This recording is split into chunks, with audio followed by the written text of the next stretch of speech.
Caption Close Washington, on Monday, Mick Mulvaney, acting director of the Consumer Financial Protection Bureau, brought in donuts. Around the same time, Leandra English, the agency's other acting director, sent an all-staff email thanking employees for their service. Awkward.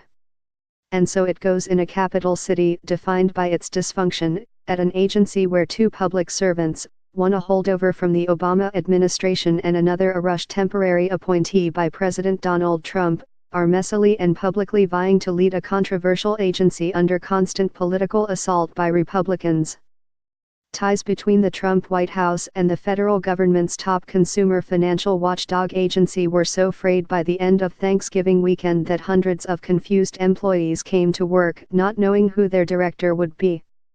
The bureaucratic roller coaster began with the abrupt departure Friday of Richard Cordray, an Obama appointee who helped the agency aggressively expand its powers to punish rule-breaking companies. He named English as his acting deputy director and presumed acting director. The White House responded forcefully by saying Mulvaney, currently director of the Office of Management and Budget, would be the one in control until Trump decided on a permanent successor, whose confirmation could take months. On Sunday evening, English filed a lawsuit against Trump in an attempt to block him from appointing Mulvaney, who is named in the lawsuit as claiming to be acting director of the agency. As confusion reigned, English headed to Capitol Hill to meet with at least 4 lawmakers about her plans. Among those lawmakers, Sen.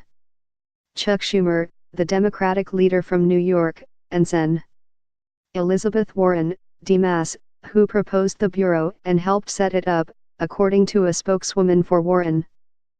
Mulvaney dodged questions from consumer finance advocates as he carried in breakfast for at least a few employees on the 600-person payroll. There was no public trace of English, whose tenure as a low-profile public servant abruptly ended as she began to fight on behalf of the agency she helped found in 2011. Mulvaney has been openly critical of the agency, once calling it a joke and a wonderful example of how a bureaucracy will function if it has no accountability to anybody. The two dueling directors embody widely differing visions regarding the future of the agency, which was established under the 2010 Dodd-Frank Act and adopted an aggressive agenda under the Obama administration, targeting financial companies for practices that it considers unfair or abusive. Those actions have resulted in nearly 30 million consumers collecting almost $12 billion in refunds and canceled debts. Barney Frank, a former representative from Massachusetts who was a co-sponsor of the Dodd-Frank Act, said that the law intended for the acting director to step into any vacancy, to protect the agency from political influence.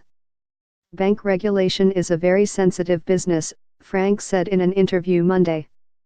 You don't want to expose the agency doing it to the normal political interference, which is what we were afraid of.